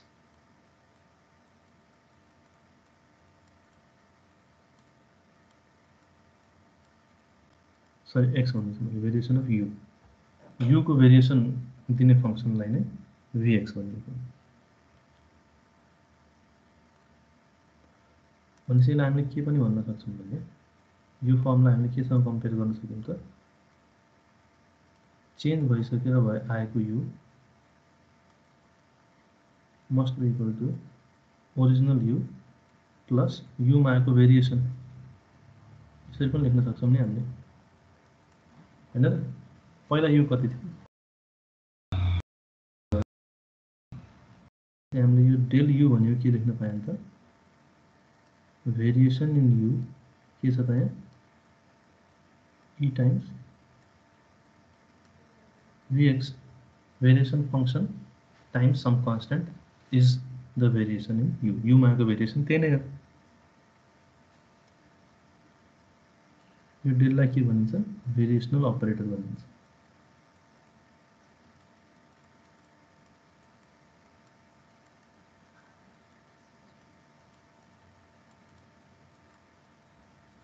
अब यो जति पनि कुरा गर्दै छ भने बुझ्न चाहिँ ट्राई गर्नु तर बुझिन्न भने त्यति टाइम वेस्ट नगर्नु यसमा किनभने हामीलाई यो त्यति खासै चाहिदैन बुझ्नुहुन्छ भने त ठीक छ अब हामीसँग भएको फंक्सन अथवा फंक्सनल के हो त f को टर्ममा लेख्ने हो अथवा जे पनि लेख्न पाइयो डिपेन्डेन्ट अपन x u र u डैश हामीसँग यदि यस्तो एउटा फंक्सनल छ भने वन डाइमेन्सनल फंक्सन लेख्यो भने जनरली यही फर्ममा लेखिन्छ डिपेन्डेन्ट अपन x u र u डैश किनभने डिफरेन्शियल इक्वेसनहरु फर्स्ट अर्डर डिफरेन्शियल इक्वेसनहरु बारेमा पढ्दैछौं हामी त्यसमा के छ भने u डैश र u को रेस्पेक्टमै लेखिएको हुन्छ त्यो फंक्सन हामीसँग फंक्सनल के छ भने एउटा फंक्सन हामीले कन्सिडर गर्यौं भने मानौं एउटा फंक्सन छ अघि जस्तै which depends upon x u र त्यसको डिफरेन्शियल र त्यसको डेरिभेटिभमा डिपेन्ड गर्छ भनेपछि यहाँ हामीले चेन्ज इन f लेख्यौं भने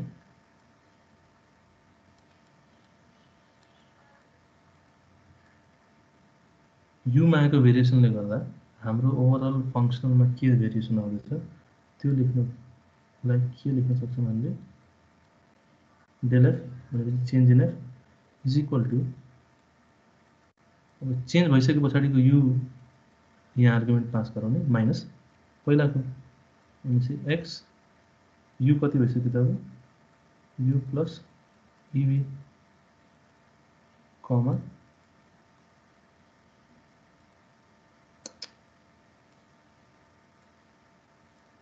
र u डैश को ठाउँमा u dash plus ev dash change भइसकेको पछाडीको भेरिएबल पास गरायो भने यो नयाँ फङ्सनको भ्यालु भनेको माइनस पहिला के थियो त्यही नै x U and you dash यो भनेको चेन्ज इन एफ भन्न पाइयो। अब यसलाई हामीले के गर्छौँ भने एक्सपेन्सन गर्छौँ। त्यो एक्सपेन्सनहरू गरेर त्यो हामीलाई चाहिँदैन त्यति। त्यो तपाईँले हेर्नु होला, मैले त्यो के अरे नोट्स पठाइदिन्छु, त्यसमा हेर्नु होला डिटेलमा, अथवा रेडीको बुकमा पनि छ, त्यो डिटेलमा हेर्नु होला। त्यति टाइम यहाँ दिन्न एक्सप्लेन गर्नलाई। हामीलाई यहाँ के चाहिएको छ भने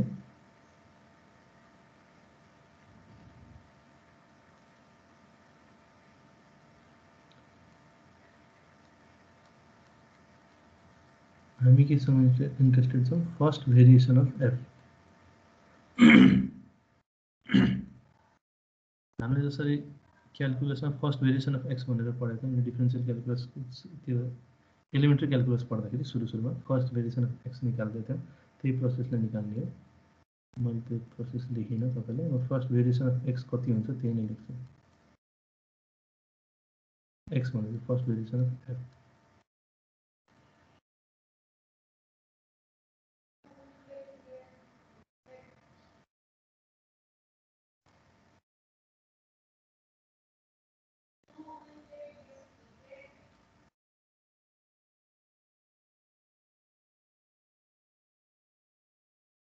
यो कसरी लेख्न सकिन्छ भने डेल एफ अपन जतिवटा भेरिएबलमा डिपेन्डेन्ट छ त्योसँग पार्शियल डेरिभेटिभ गर्ने।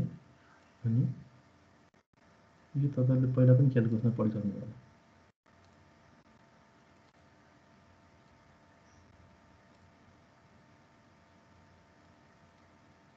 यो एक्स हो।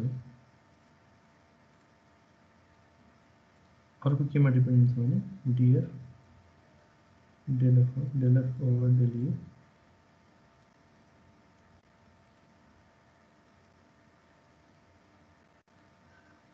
du plus del F over del U dash du dash. यो फर्ममा लेख्न सकिन्छ डिएफलाई। चेन्ज इन एफ अथवा भेरिएसन इन एफलाई यसरी हामी लेख्न सक्छौँ। भनेपछि एफ पनि एउटा भेरिएबल हो भने त्यसको सबै डिपेन्डेन्ट भेरिएबलहरूसँग पार्शियल डेरिभेटिभ गर्ने र त्यसपछि त्यसको भेरिएसनसँग मल्टिप्लाई गर्ने। यो भनेको हाम्रो भेरिएसन इन एफ। अब यो 2 डाइमेन्सनमा छ भने यो त एक्समा मात्र डिपेन्डेन्ट हो। एक्स र वाइ दुइटैमा छ भने हाम्रो फङ्सनल के भएर जान्छ त एक्स र वाइ दुइटैमा छ भने अहिले एक्समा मात्र हुँदा एफ एक्स यु र यु ड्यास थियो। अब के हुन्छ एक्सको ठाउँमा एक्स र वाइ आउँछ, यु र भी आउँछ। ठिक हैन? योसँग कम्पेयर गर्दै लेखौँ न एक्स यु र यु ड्यास। एक्सको ठाउँमा एक्स वाइ, युको ठाउँमा यु र भी। यु ड्यास भनेको के त derivative u with respect to x, किनभने एउटा मात्र भेरिएबल छ। अब यहाँ के हुन्छ त एक्स र वाइ दुइटै भेरिएबल छ भनेपछि derivative of u with respect to x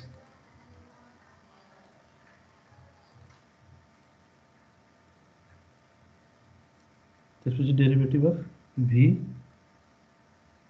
with respect to x. Similarly, derivative of u with respect to y, derivative of v with respect to y. 2 डाइमेन्सनमा functional भनेको यस्तो हुन्छ।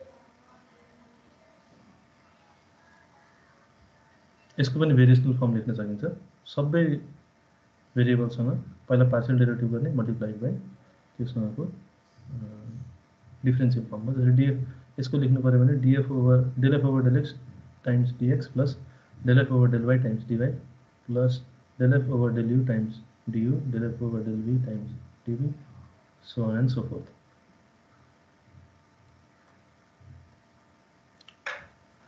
त्यसपछि अब यसमा इम्पोर्टेन्ट भनेको के छ त ओइलर्स इक्वेसन बुझ्नुपर्ने कुरा।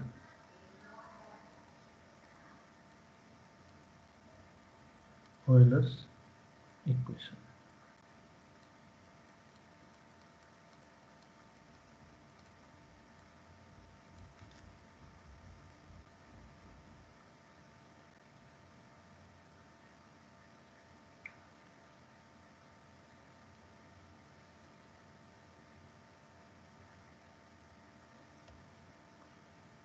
म यसको पनि डेरिभेसनमा जाँदिनँ, म तपाईँलाई डाइरेक्ट फर्म लेखिदिन्छु एलएस इक्वेसनको। 1 डाइमेन्सन र 2 डाइमेन्सनमा कुन फर्ममा हुन्छ एलएस इक्वेसन त्यो लेखिदिन्छु।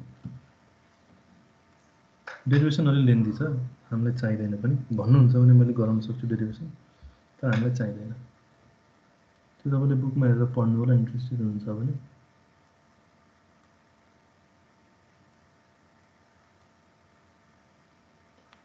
यो भनेको वान डाइमेन्सनमा ओइलर्स इक्वेसनको फर्म।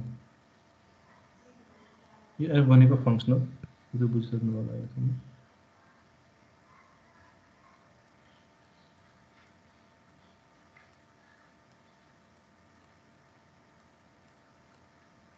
इज इक्वल टु 0 र 2 डाइमेन्सनमा लेख्ने हो भने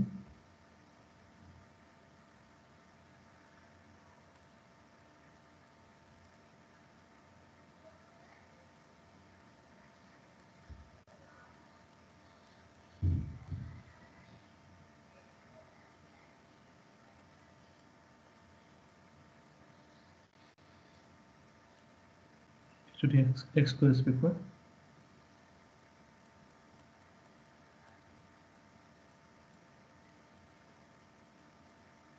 त्यसपछि वाइको रेस्पेक्टमा del over del why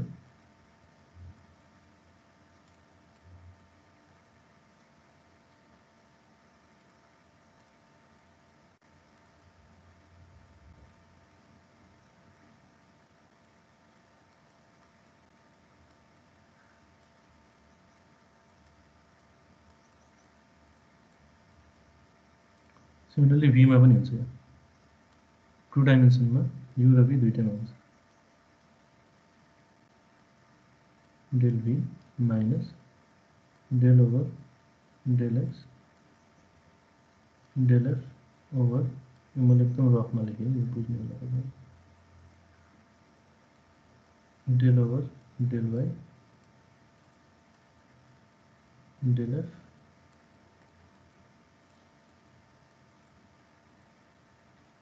del v y is equal to 0। 2 डाइमेन्सनमा ओइलर्स इक्वेसनको फर्म यो, 1 डाइमेन्सनमा फर्म यो हुन्छ।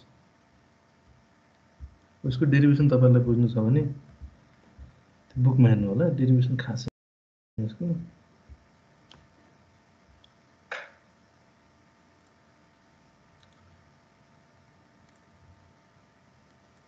र त्यसपछि के चाहिन्छ भनेदेखि बाउन्ड्री कन्डिसन्सको बारेमा हामीले पढिसकेका छौँ।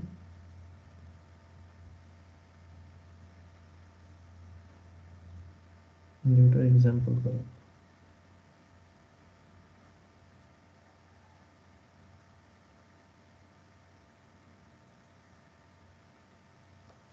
एउटा इक्जाम्पल गरौँ। इक्जाम्पलमा के छ भनेदेखि एउटा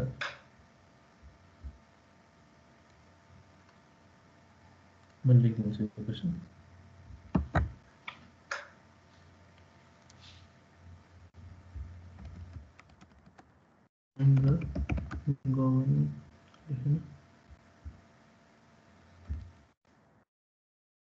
And the governing differential equation of a string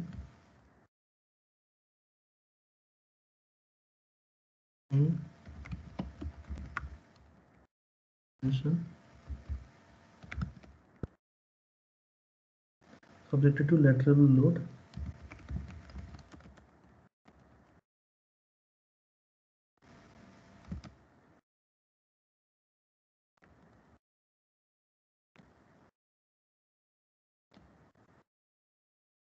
potential energy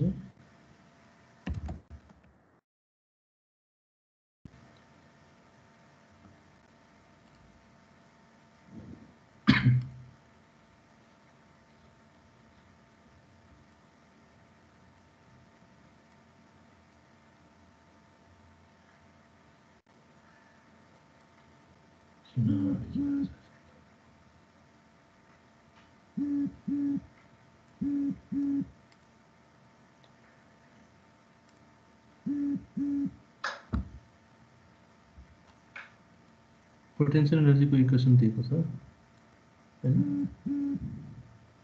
त्यसबाट हामीलाई यसको differential equation governing differential equation पत्ता लगाउनु पर्नेछ 0 to L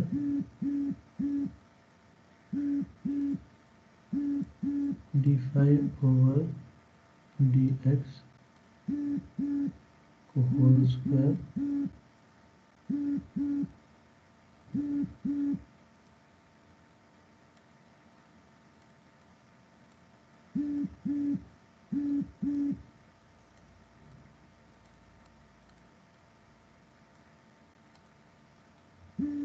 boundary conditions दिएको छ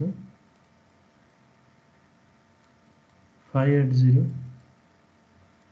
and phi at L is equal to 0 यसको हामीले गभर्निङ इक्वेसन पत्ता लगाउनु पर्छ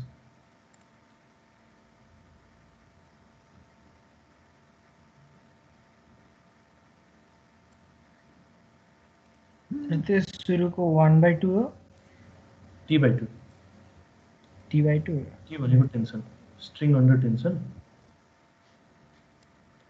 किन सक्दैन यो t/2 है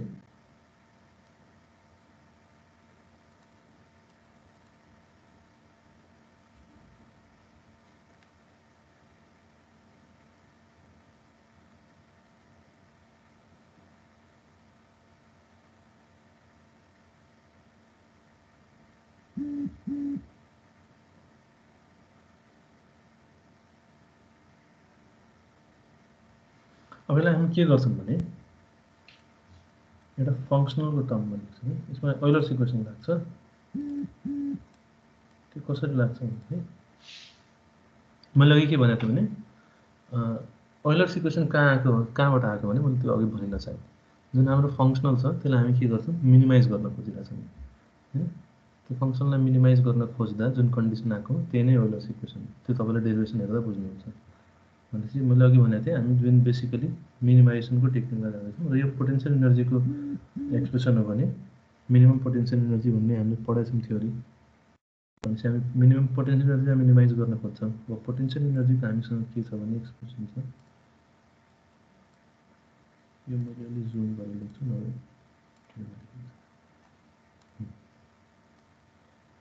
यसको सल्युसन गर्न खोज्दा potential energy is equal to T over 2 0 to L d5 by dx whole square respect to dx minus 0 to L q5 dx दुईटैको यहाँ लिमिट सेम भएको हुनाले we can put it under one integral 0 देखि L यहाँ भित्र t/2 d5 by dx square भनेपछि मैले के लेख्न पाएँ त phi dash को स्क्वायर माइनस हजुर भाइब्रेसन को साउन्ड हजुरकोबाट आएको हो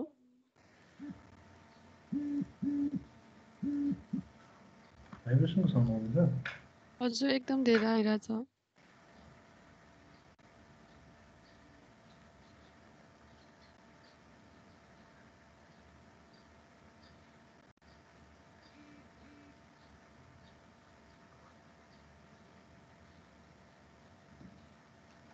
अब ठीक हो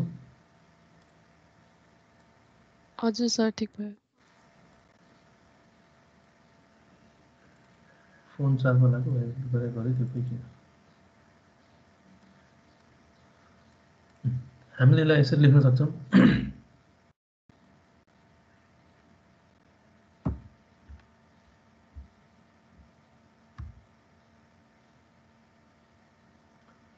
यसलाई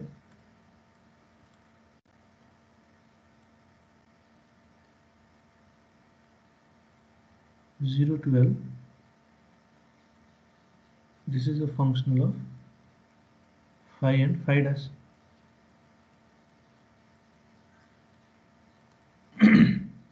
Isolation pi u, where f phi phi dash is t/2 phi dash square minus q phi। अब हामी के गर्छौं भने f आइसक्यो, फंक्सनल आइसक्यो र यो भनेको पोटेन्शियल एनर्जी हो भने हामी पोटेन्शियल एनर्जी मिनिमाइज गर्ने कन्डिसनबाट त्यति रिटर्न हुन्छ। सिम्पली हामी यहाँ अयलर्स इक्वेसन अप्लाई गर्छौं।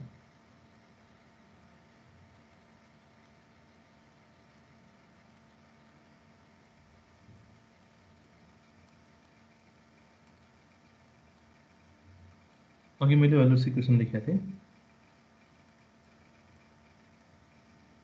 त्यो अप्लाई गर्दिन। यहाँ के हुन्छ, अयलर्स इक्वेसन के हुन्छ भनेदेखि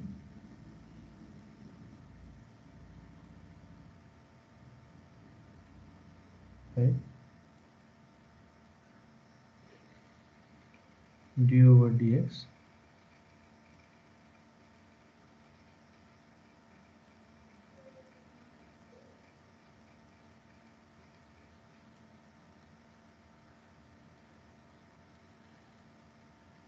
यहाँ सब्स्टिट्युट गरेर कति आउँछ इक्वेसन निकाल्नु भयो, त्यही नै गभर्निङ इक्वेसन हो।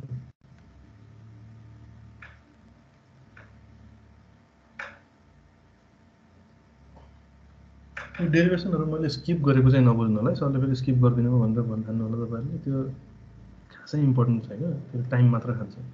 एक्चुअली तपाईहरुले आफै हेर्नुभयो भने डेरिभेसन बुझ्नुहुन्छ। डेरिभेसन हामीलाई चाहिने भनेको फाइनल रिजल्ट हो। यो अयलर्स इक्वेसन पनि हामीलाई खासै चाहिने त हैन। हामीलाई चाहिने भनेको अप्रोच रिच मेथड र वेटेड रेजिडुअल मेथडहरु। त्यसैले मैले स्किप गरे हो। तपाईहरु इन्ट्रेस्टेड हुनुहुन्छ भने त्यो हेर्नु, बुकमा छ। मैले जुन नोट्स पठाउँछु त्यसमा नि छ।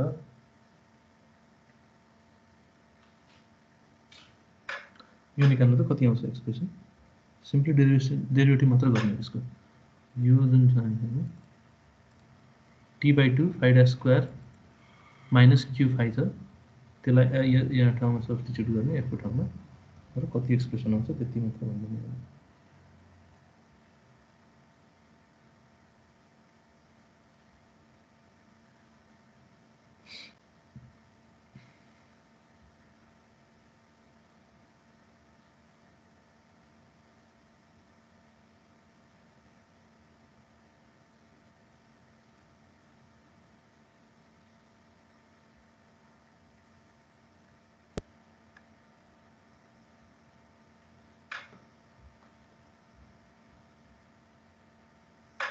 सिंपल डेरिवेटिव मात्र हो।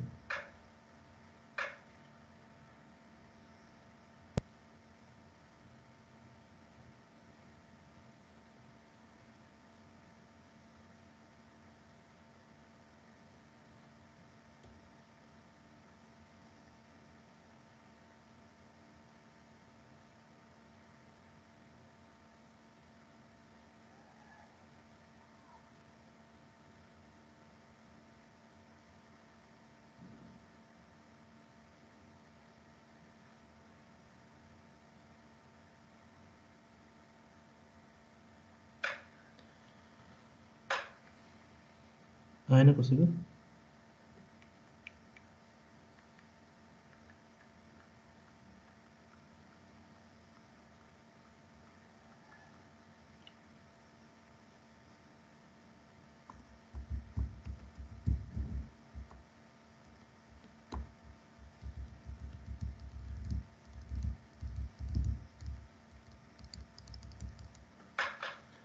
सजिलो छ त यसको डेरिभेसन, त्यस्तो कपी पनि चाहिँदैन।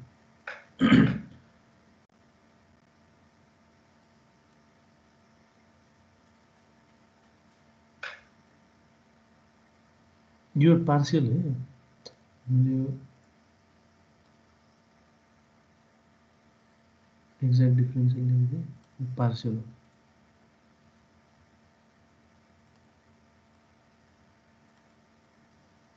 फरक त बुझ्नुहुन्छ होला नि पार्शियल र यो एक्ज्याक्ट डिफरेन्शियलहरुको। एक्ज्याक्ट इनएक्ज्याक्ट पार्शियल यो डिफरेन्शियलहरुको फरक त बुझ्नुहुन्छ होला तपाईहरुले। अब पार्शियल भयो भने के हुन्छ सजिलो भने हामीले फाइ बाहेकको सबैलाई कन्स्ट्यान्ट मान्नुहुन्छ। भनेपछि यो टर्ममा यो कन्स्ट्यान्ट हो, बाँकी के रह्यो त माइनस क्यू। यति त तपाईहरुले गर्नुपर्ने हो कि एकछिनमा। सिमिलरली यहाँ अब फाइ डैश को रेस्पेक्टमा छ भने त्यो पनि पार्शियल नै हो। सबैलाई एक्ज्याक्ट डिफरेन्सियल लेखिदिएको छु अघिकोमा पार्सियल थियो क्या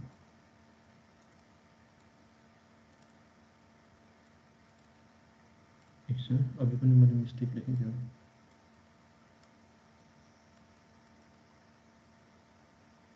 होइन अघि त ठिक छ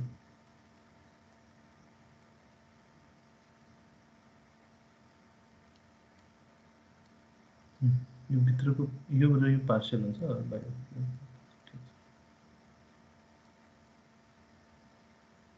यहाँ फाइ ड्यासको रेस्पेक्टमा हामी डेरिभेटिभ गर्दैछौँ यो पनि भनिराख्नुपर्ने हो भने त बिजोग छ यहाँ टी फाइ ड्यास बाँकी हुन्छ र यो क्यान्सल आउट हुन्छ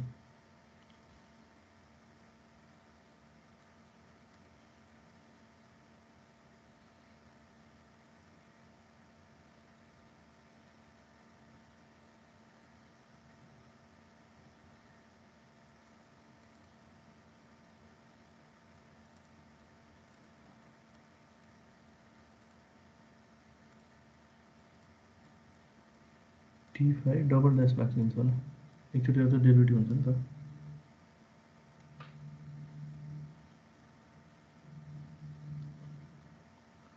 डबल डेरिभेटिभ हुन्छ टु काटियो अनि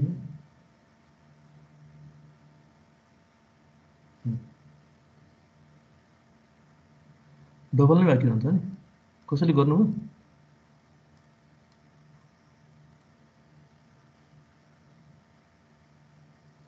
यसलाई अब कुन फर्ममा लेख्नु पायो भने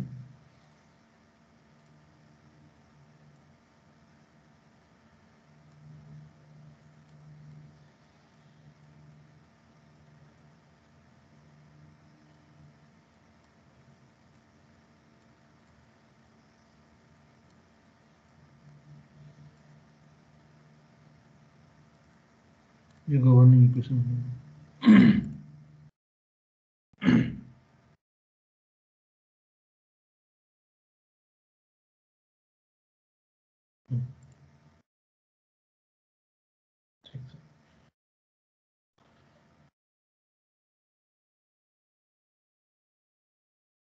यस्तो क्वेसनहरु एक्जाममा सोध्दैन है सोधेको छैन यस्तो क्वेसनहरु तर जस यो ओइलर्स इक्वेसनको युज देखाउनलाई मात्र एउटा एक्जाम्पल गराएको यसपछि हामी भेरिएसनल फर्मुलेसन्समा जुन मैले दुईटा टेक्निक भनेको छु रिच मेथड र मेथड अफ वेटेड रेजिडुअल यो दुईटा जुन मेथड छ त्यसको डिटेलमा जान्छौँ रिच मेथडको लागि हामीले वेटेड रेजिडुअल त हामीले हेर्यौं कसरी गर्ने रिच मेथडको लागि के हुन्छ एउटा विक फर्मुलेसन भन्ने बनाउनु पर्ने हुन्छ भनेपछि डिफरेन्शियल इक्वेसन्सको हामीले विक फर्मुलेसन बनाउनु पर्छ त्यो विक फर्मुलेसन भनेको के हो त्यो कसरी बनाउने किन बनाउनु पर्छ त्यो सबै कुराहरु नेक्स्ट क्लासमा डिस्कस गरौँ र एउटा एक्जाम्पल पनि गर्छौं नेक्स्ट क्लासमा आजलाई के छ आज पढेको जतिमा के कन्फ्युजन तपाईहरुलाई छ भने सोध्नु केही पनि कन्फ्युजन छ भने सोध्नु